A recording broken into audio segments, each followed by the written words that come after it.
To this lecture of waves. Waves में हम string waves के बारे में पढ़ रहे हैं, ठीक है। तो अभी हम वेव्स का इंटरफेरेंस पढ़ेंगे, ठीक है। Interference of waves, interference of waves. Interference का क्या मतलब होता है? जब मान लो यहां पर एक वेव, ठीक है, ये इधर जा रही, सपोज करो, और इधर से एक दूसरी वेव आ रही है,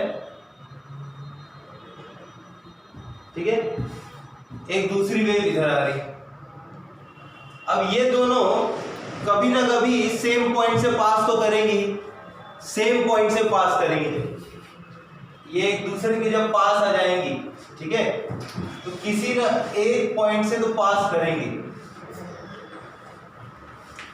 जब ये एक ही पॉइंट से पास करेंगी तो उस समय उस पॉइंट का जहां से वो पास कर रही है उसका डिस्प्लेसमेंट क्या होगा, ठीक है।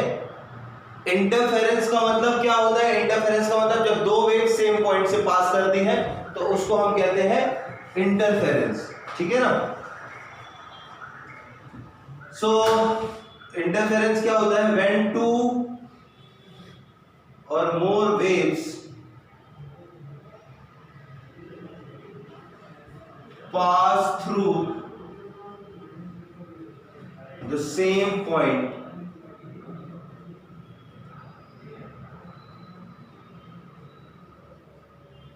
simultaneously। जब दो या दो से ज्यादा वेव जो है सेम रीजन से, सेम पॉइंट से पास करती है, तब हम कहते हैं कि इंटरफेरेंस हुआ है, ठीक है ना। Then waves are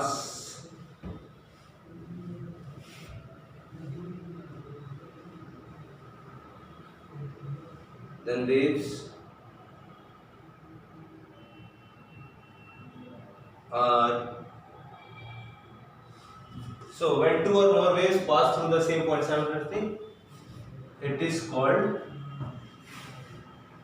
interference of waves।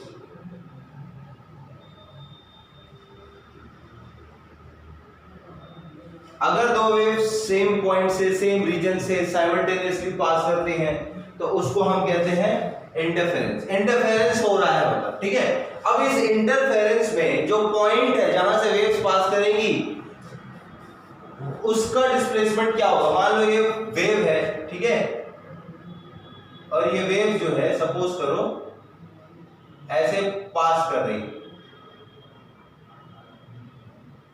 Same wave, ठीक है। अब देखो ये वाला पॉइंट तो सेम है,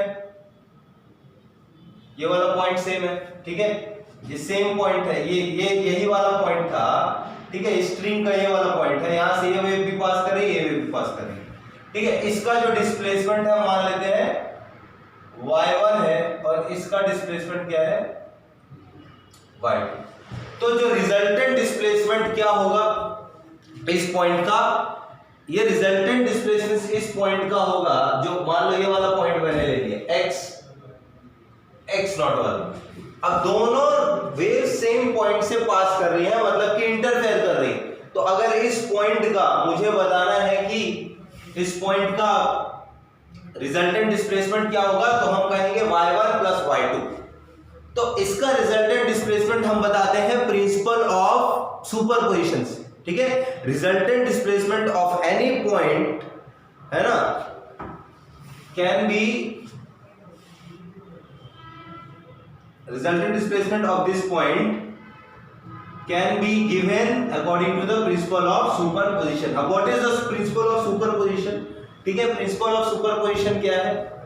तो principle of superposition ये बोलता है कि जो displacement होगा इस पॉइंट का, ये वही displacement होगा, वो सम होगा इन दोनों displacements का, ठीक है। और ये दोनों displacement कौन से हैं? जब waves individually पास कर रही है इस पॉइंट से, ठीक है। देखो प्रिंसिपल ऑफ सुपरपोजिशन बोलता है अगर ये वेव पास कर रही है तो इसका डिस्प्लेसमेंट है y1 अगर ये वेव पास कर रही है तो इसका डिस्प्लेसमेंट है y2, रिजल्टेंट डिस्प्लेसमेंट क्या होगा y1 प्लस y2। ये होता है प्रिंसिपल ऑफ सुपरपोजिशन, ठीक है। तो the resultant displacement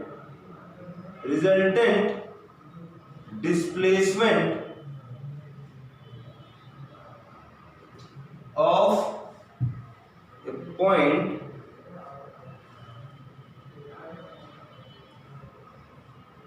can be given according to principle of superposition।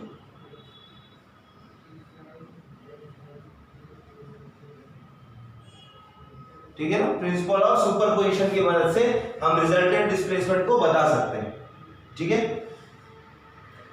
क्या होता है principle of superposition? Principle of superposition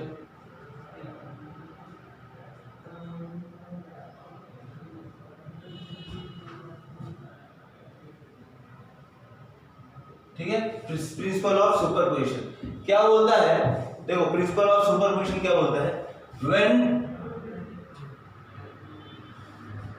two or more waves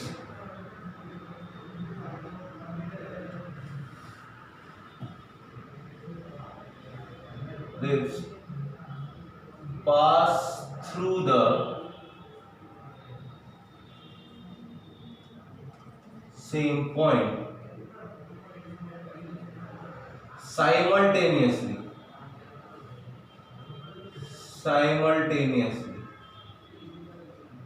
then the resultant displacement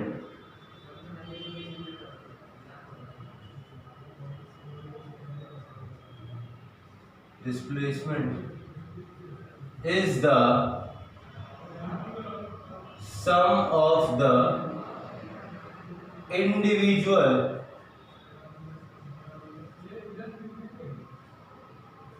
displacements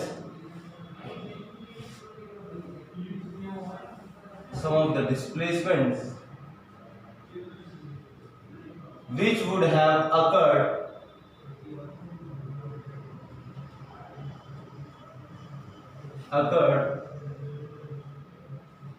if the waves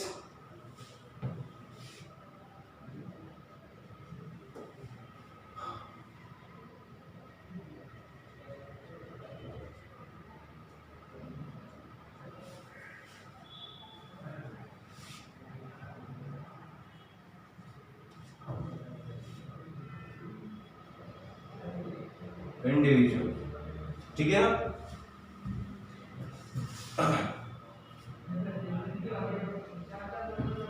सो क्या होगा displacement? देखो हम लिख सकते हैं कि अगर ये दो वेव्स इंटरफेयर कर रही हैं, ठीक है, सपोज करो ऐसे सपोज करो कि मान लो ये पॉइंट है x0, ठीक है, इसका डिस्प्लेसमेंट अगर केवल फर्स्ट वेव पास कर रही है तो y1, ठीक है, और इस पॉइंट का डिस्प्लेसमेंट सेकेंड वेव जब पास कर रही है सेम तो इसका है x0, ठीक है। जब दोनों इंटरफेयर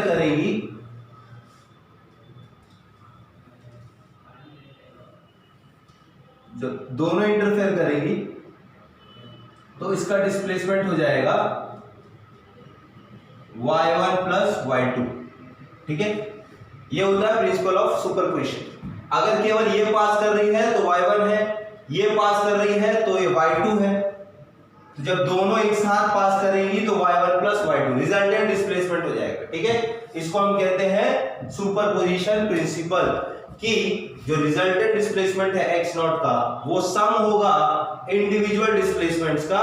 जब वो वेव इंडिविजुअली पास कर रही होंगी तब जो डिस्प्लेसमेंट होगा वही डिस्प्लेसमेंट उसका सम हो जाएगा जब दोनों एक साथ पास करेंगे, ठीक है। This is the principle of superposition, ठीक है। सिंपल सा प्रिंसिपल है, कोई इसमें कठिन चीज नहीं। एग्जांपल देखेंगे तो हमको समझ में आ जाएगा। क्या एग्जांपल है? देखो एग्जांपल देखेंगे क्लियर हो जाएगी चीजें।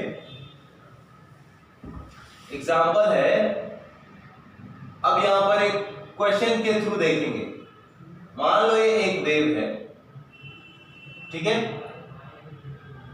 और ये एक वेव,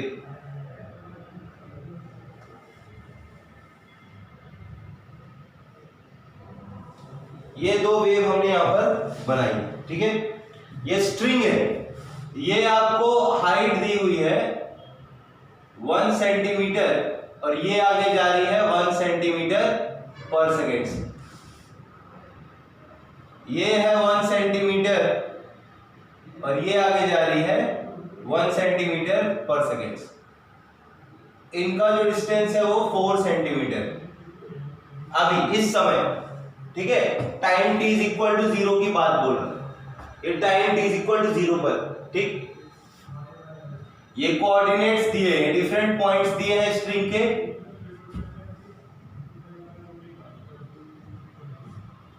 0 1 2 और ये दिया है 6 7 एंड 8, ये कोऑर्डिनेट्स दिए, ठीक है। ये x एक्सिस मान बोल रहा है आपसे find shape of string at t is equal to 3 second, shape of string at t is equal to 2.5 second. Shape बताओ t is equal to 2 second में और शेप बताओ 2.5 सेकेंड, ठीक है। तो अब देखो ये दोनों स्ट्रेट लाइन है, ठीक है, ये स्ट्रेट लाइन बनी हुई है, इस टाइप की कोई वेव्स आ रही है, ठीक है। अब देखो यहां पर जब दोनों वेव्स कब 3 सेकेंड के बाद ये कहां पहुंच जाएगी, ठीक है, आफ्टर 3 सेकेंड। ए पार्ट कर रहे हैं, t is equal to 3 second की बात चल रही है। 3 सेकेंड में ये वेव आगे बढ़ेगी, ये वाला पॉइंट कहां पहुंच जाएगा, देखो ये 3 सेंटीमीटर आगे पहुंच जाएगा, ठीक है। तो इसका अगर हम लिखेंगे इस वेव का, तो ये वाला पॉइंट 3 सेंटीमीटर पर होगा, ये वाला 4 सेंटीमीटर पर होगा और ये वाला कहां पर होगा 5 सेंटीमीटर, ठीक है। कुछ ऐसी वेव्स हो जाएगी। ये t is equal to 3 second की बात कर रहे हैं, ठीक। ये वाला पॉइंट कहां पहुंच चुका होगा, देखो ये वाला पॉइंट 3 सेंटीमीटर आगे पहुंच चुका होगा, यानी ये वाला पॉइंट 3 सेंटीमीटर पर आ जाएगा, 6 वाला जो था, ठीक है ना। ये वाला पॉइंट कहां आ जाएगा, देखो 3 सेंटीमीटर ये भी चल चुका होगा, तो 6 से 3 पर आ जाएगा, ये वाला 4 पे, ये वाला 5 पे। तो कुछ ऐसा बनेगा, ऐसा एकदम ऐसे इंटरफेयर होंगी। अब आप ध्यान से देखो, ये वाला जो पॉइंट है इसका डिस्प्लेसमेंट तो 0 ही है ना, समझ में आ रही बात। ये वाला पॉइंट, 2 पॉइंट आपको पता करने हैं, देखो ये स्ट्रेट लाइन है ना, आपने 2 पॉइंट पता कर लिए, ठीक है। उन दोनों पॉइंट को ज्वाइन कर दो, यही आपका रिजल्टेंट वेव होगा। आप सोचो इस वेव में पॉइंट 3 को अगर देखोगे, x इज इक्वल टू 3 वाला पॉइंट देखो, ठीक है। दोनों का रिजल्टेंट हमने बोला x इज इक्वल टू 3 का जो रिजल्टेंट डिस्प्लेसमेंट होगा वो क्या होगा, y1 प्लस y2। अब यहां पर जब ये वेव पहुंची, ये wave x is equal to 3 पर पहुंची, देखो 3 वाला पॉइंट हो, x इज इक्वल टू 3 वाला पॉइंट हो, y1 0 और y2 भी 0। Similarly x is equal to 5 वाला पॉइंट लोगे तो इसका y रिजल्टेंट क्या होगा, y1 प्लस y2, ठीक है। ये भी 0, इस वेव के लिए ये भी 0 और ये भी 0, तो रिजल्टेंट डिस्प्लेसमेंट 0। फाइनल जो शेप होगा वो दोनों को ज्वाइन कर दोगे, इन दोनों को, ये शेप हो जाएगा, मतलब कि स्ट्रिंग जो है पूरी की पूरी स्ट्रेट हो जाएगी जब दोनों वेव्स इंटरफेयर करेंगी, ठीक है। इस तरीके का शेप होगा स्ट्रिंग का। अभी अगर मैं सपोज 2.5 सेकेंड पे शेप बनाऊं, 2.5 सेकेंड पर शेप कैसा बनेगा, अगेन देखो ये कहां पहुंच जाएगा, ये वाला पॉइंट पहुंच जाएगा 2.5 पर, ये वाला पहुंच जाएगा 3.5 पर, ठीक है। लाइन बना रहा हूं मैं, ये पहुंच जाएगा 2.5 पर, ये 3.5 पर, ये 4.5 पर, ठीक है। ये वाला पॉइंट कहां पहुंच जाएगा, देखो डिस्टेंस 4 सेंटीमीटर दोनों के बीच में, ठीक है।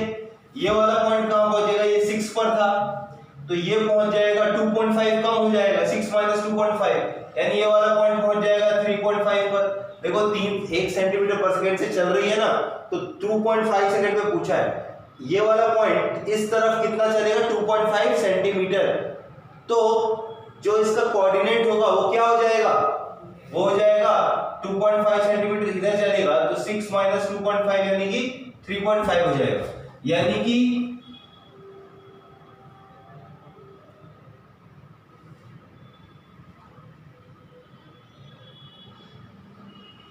देखो ये ऐसा बना देते हैं,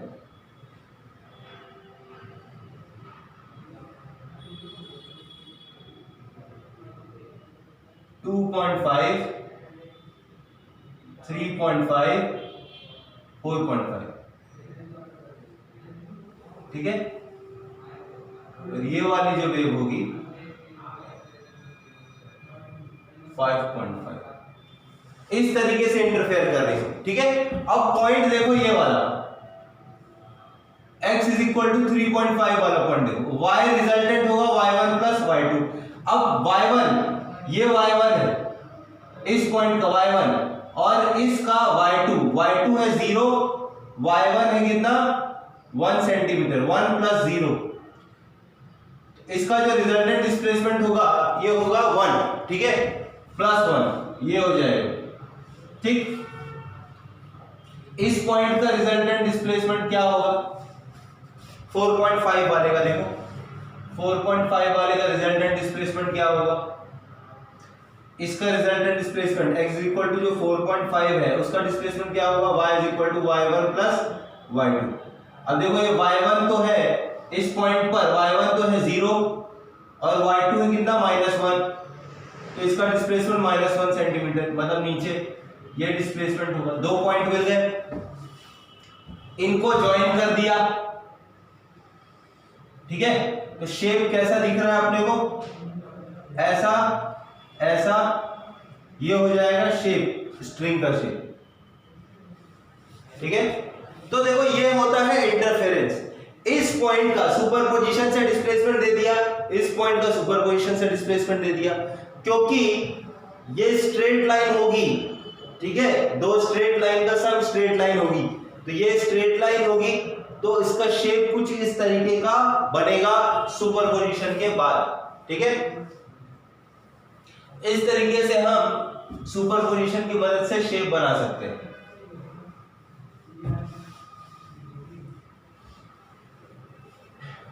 सो ये है इंटरफेरेंस ऑफ वेव्स। इंटरफेरेंस समझ गए, इंटरफेरेंस किसको कहते हैं, जब कोई दो या दो से ज्यादा वेव किसी एक पॉइंट से पास करती है, ठीक है, तो वहां पर जो पार्टिकल्स होते हैं उनका जो डिस्प्लेसमेंट होता है, उनके डिस्प्लेसमेंट को हम प्रिंसिपल ऑफ सुपरपोजिशन की मदद से बता सकते हैं, ठीक है। अब इसमें हम पढ़ेंगे reflection and transmission of waves. Reflection of waves, देखो वेव्स रिफ्लेक्ट करती हैं, रिफ्लेक्शन ऑफ वेव्स, चाहे स्ट्रिंग वेव्स में पढ़े हम, या हम बात करें साउंड वेव्स की। आपको पता है ना, जैसे हम चिल्लाते हैं तो इको होता है, क्या हो रहा है, बेसिकली वेव्स टकरा के वापस आ रही है, तो उसको हम कहते हैं क्या, रिफ्लेक्शन, ठीक है ना। अगर कोई टकरा के वापस आ रही है तो वो है रिफ्लेक्शन ऑफ वेव, तो वेव्स रिफ्लेक्ट करती हैं। इसी तरीके से स्ट्रिंग वेव्स, अगर स्ट्रिंग वेव्स की बात करें तो स्ट्रिंग वेव्स भी रिफ्लेक्ट करती हैं। अगर देखो एक एग्जांपल लेते हैं यहां पर, सपोज करो हम सबसे पहले एग्जांपल लेते हैं रिफ्लेक्शन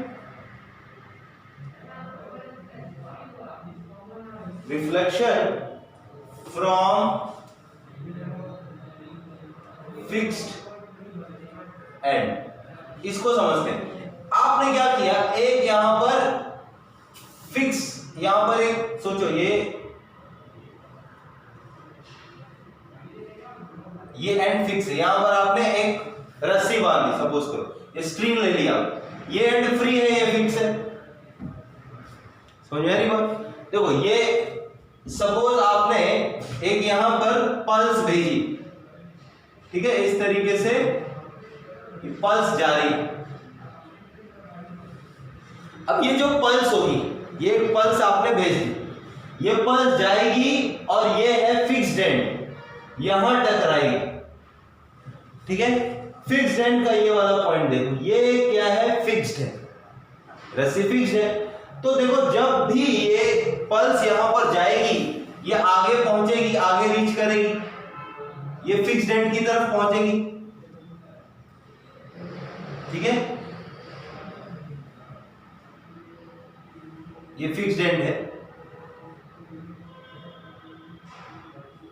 इस तरीके से पहुंचेगी।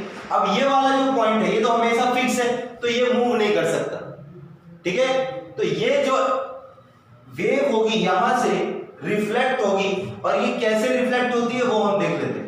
ये वेव वापस जब रिफ्लेक्ट होती है फिक्स्ड एंड से, जब भी वेव का रिफ्लेक्शन फिक्स्ड एंड से होता है तो वो इन्वर्ट हो जाती है, यानी कि हम क्या देखेंगे कि हमने एक पल्स भेजी, वो फिक्स्ड एंड से टकरा के रिफ्लेक्ट हुई, लेकिन जब वो रिफ्लेक्ट हुई तो वो पलट भी गए, इन्वर्ट हो गए, ठीक है।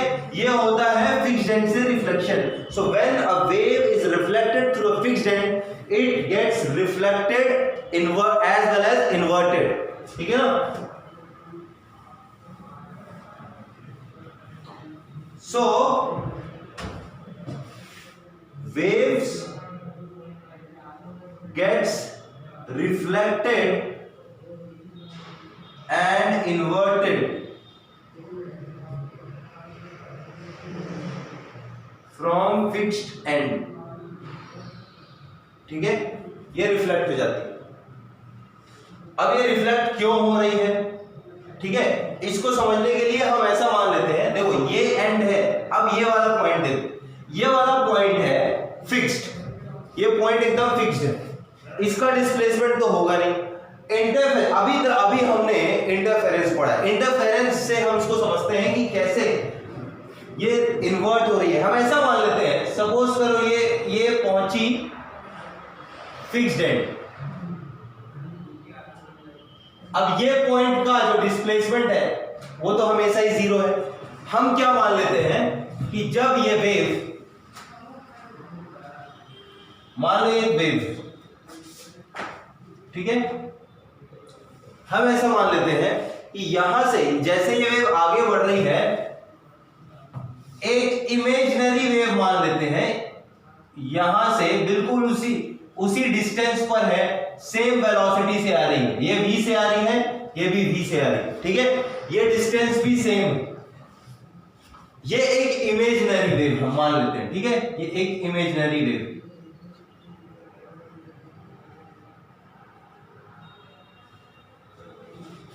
तो रिफ्लेक्टेड वेव में क्या, इंटरफेरेंस में क्या है, इंटरफेरेंस में दो वेव्स आई, एक ही पॉइंट से पास की, उनका डिस्प्लेसमेंट कुछ हुआ जो कि हम प्रिंसिपल ऑफ सुपरपोजिशन से बता सकते हैं, वो वेव्स आगे निकल जाएंगी, ठीक है। इंटरफेरेंस में क्या होता है, देखो ये जो दो वेव्स आ रही हैं, सपोज करो, ठीक है, ये दो वेव्स आ रही हैं, v वेलोसिटी से आ रही है, मान लो ये v2 वेलोसिटी से आ रही है, जो भी, ये एक ही पॉइंट पर आके इंटरफेयर करेंगे,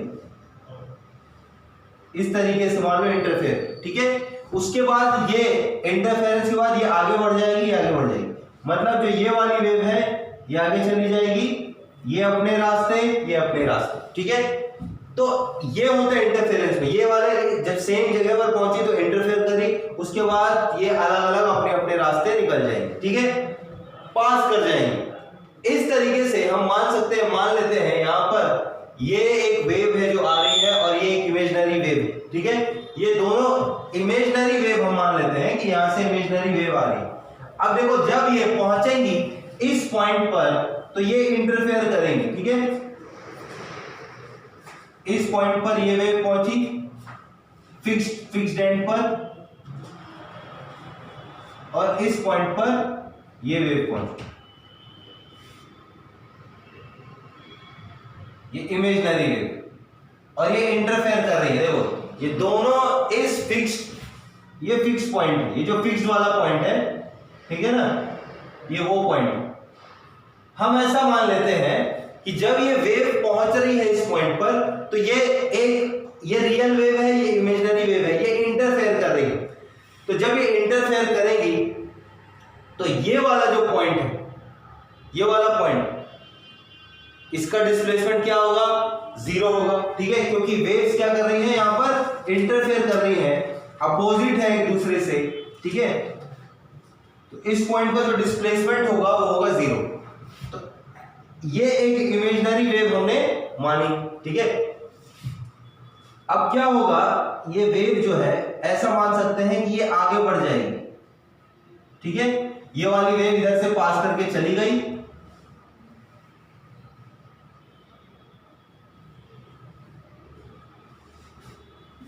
इंटरफेरेंस हुआ, ये वाली वेव आगे बढ़ गई, ये वाली वेव आगे निकल गई, ठीक है। ये तो हमने माना था कि ये इमेजिनरी वेव है, ठीक है। वो इधर से आ रही है और ये वाली वेव इधर से आ रही है, ये इस पॉइंट पर इंटरफेयर करेगी, फिर ये आगे निकल जाएगी, ये आगे निकल जाएगी, ठीक है। अब देखो, जब ये इमेजिनरी वेव इंटरफेयर हुई उसके बाद आगे निकली तो ये कैसी हो गई, इन्वर्टेड है, ये इन्वर्टेड है, ठीक है। तो ये वेव जो है जब रिफ्लेक्ट हुई तो ये इन्वर्ट हो गई, समझ में आ रही बात। इसको ऐसा इमेजिन कर सकते हैं कि यहां पर एक इमेजिनरी वेव आ रही थी, वो इस पॉइंट पर इंटरफेयर की, ये पॉइंट तो फिक्स्ड है, इस पॉइंट पर इंटरफेयर की, ठीक है। इस पॉइंट का रिजल्टेंट जीरो तभी रहेगा जब ये इन्वर्टेड होगी। दो वेव्स इस पॉइंट पर अगर इंटरफेयर कर रही है, इसका डिस्प्लेसमेंट जीरो कब रहेगा, जब ये दोनों अपोजिट होंगी, ठीक है ना। इस तरीके से इंटरफेयर कर रही है, ये आगे बढ़ेगी,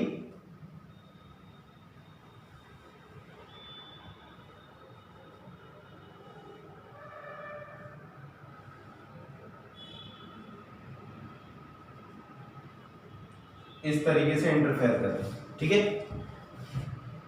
थोड़ी देर बाद ये ऐसे आगे निकल जाएगी, ये जो इन्वर्टेड वाली है वो आगे निकल जाएगी और ये आगे निकल जाएगी आफ्टर इंटरफेरेंस। तो हम ऐसे समझ सकते हैं कि ये दो अपोजिट वेव्स का इंटरफेरेंस हो रहा है, ठीक है।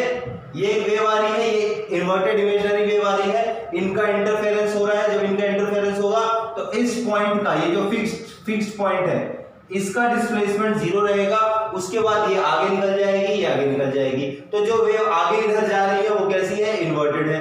तो फिक्स्ड एंड से हम इस तरीके से इसको समझ सकते हैं कि दो अपोजिट वेव्स का इंटरफेरेंस हो रहा है, ठीक है। फिक्स्ड एंड के एग्जांपल को हम इस तरीके से समझ सकते हैं। तो जब भी फिक्स्ड एंड से इंटरफेरेंस होगा, क्या इंपॉर्टेंट हमारे जाना कि जब भी फिक्स्ड एंड से इंटरफेरेंस होगा तो ये जो वेव होगी वो रिफ्लेक्ट होगी और इन्वर्ट हो जाएगी, पलट जाएगी, समझ में आ रही बात। ये होता है reflection from a fixed and. अब इक्वेशन भी हम निकाल सकते हैं कि बताओ रिफ्लेक्टेड वेव की क्या इक्वेशन होगी। क्या हम इक्वेशन निकाल सकते हैं? बिल्कुल निकाल सकते हैं, ठीक है। देखो यहां पर सपोज करो ये जो वेव आ रही है, ठीक है, ये फिक्स्ड एंड है।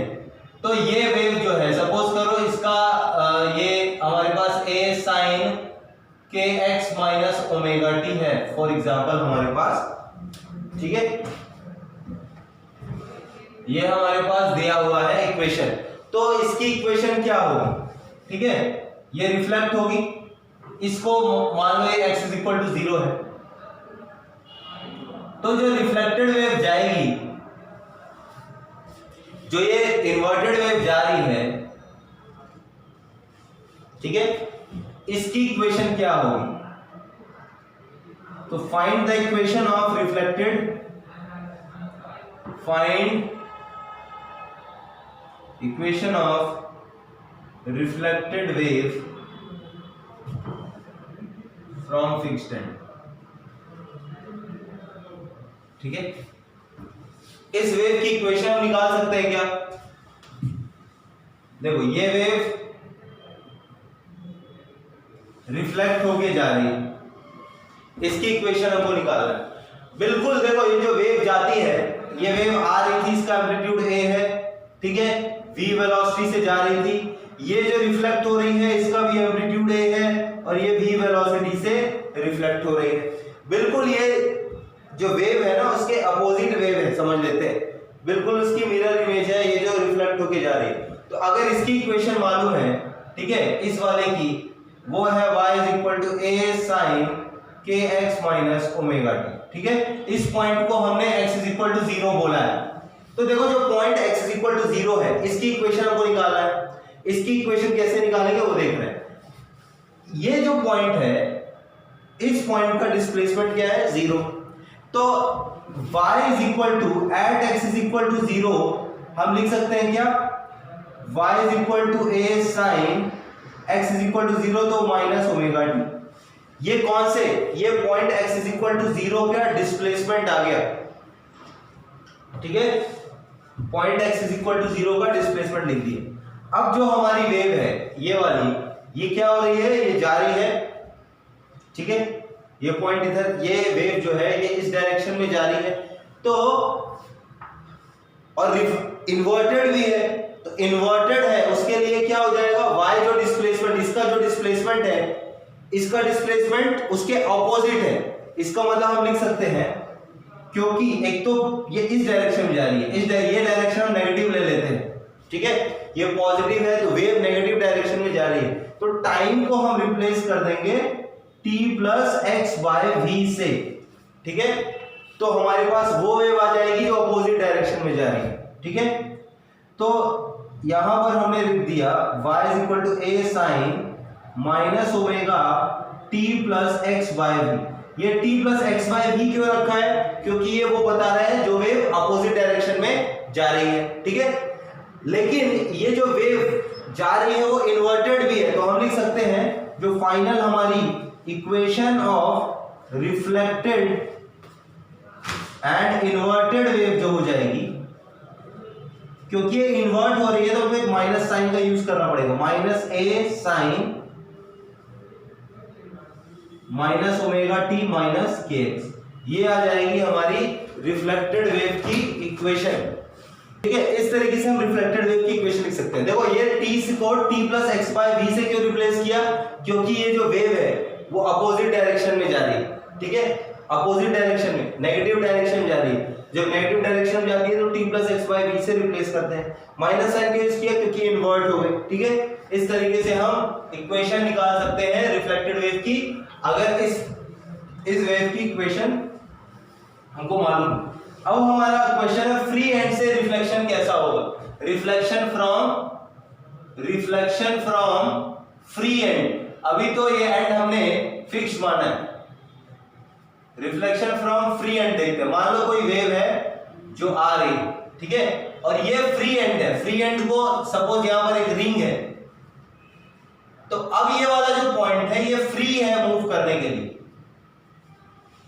ये वाला पॉइंट बंधा हुआ नहीं है, फिक्स नहीं है, ये मूव कर सकता है।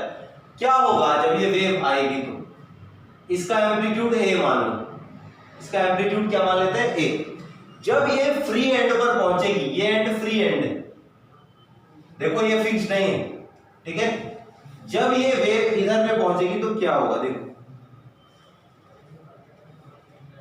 जब ये वेव यहां पहुंचेगी, जब ये वेव इस एंड पर पहुंचेगी तो इस ये वाला जो पॉइंट है उसका डिस्प्लेसमेंट होगा 2a के बराबर। पहली बात, ये वेव ऐसी हो जाएगी 2a के बराबर। जो फ्री एंड का डिस्प्लेसमेंट है, जब ये वेव पहुंचेगी तो इसका डिस्प्लेसमेंट होगा 2a के बराबर, और उसके बाद ये वेव जो है फ्री एंड से रिफ्लेक्ट होके ऐसे ही वापस जाएगी, ठीक है।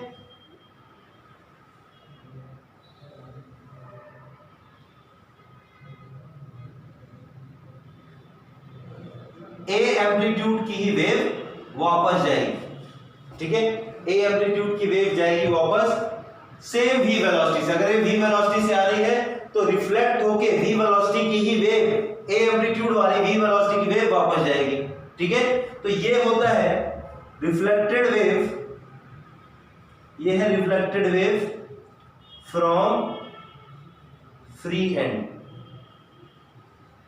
Reflected wave from free and. तो जब फ्री एंड से वेव रिफ्लेक्ट होती है तो उसका एम्पलीट्यूड भी वही रहता है, स्पीड भी वही रहती है, बस डायरेक्शन स्पीड का अपोजिट रहता है। ये वाली वेव फ्री एंड से इन्वर्ट नहीं होती है। दूसरी चीज, जो ये जो एंड है जहां पर ये फ्री है, फ्री एंड जो है उसका डिस्प्लेसमेंट 2a पर पहुंच जाता है, ठीक है, ये एंड टोटल डिस्प्लेसमेंट इसका 2a हो जाएगा।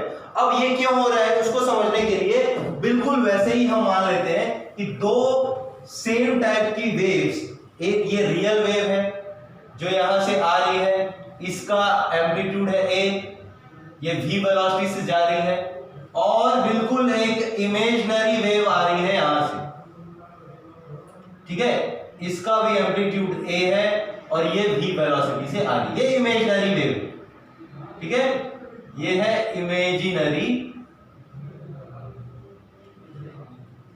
वेव। अब देखो ये दो इमेजिनरी वेव है, अपोजिट डायरेक्शन में आ रही है। जब ये सेम पॉइंट पर पहुंचेगी इस तरीके से, देखो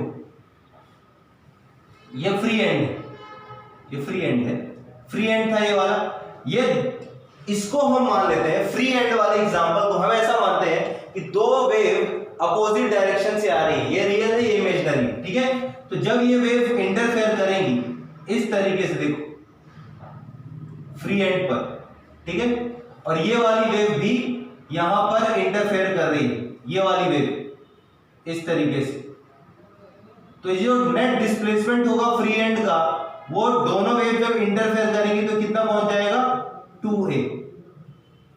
समझ में आ रही बात? देखो ये दोनों वेव्स, ये इधर से आ रही है, ये इधर से आ रही है, दोनों इंटरफेयर करेंगी, तो इसका जो डिस्प्लेसमेंट है, आप देखो दोनों वेव इस तरीके से इंटरफेयर कर रही है एक के ऊपर एक, तो इस पॉइंट का डिस्प्लेसमेंट क्या हो जाएगा फ्री एंड का, फ्री एंड की अगर बात करें तो इसका डिस्प्लेसमेंट हो जाएगा y1 प्लस y2, यानी कि हो जाएगा a plus a total 2a।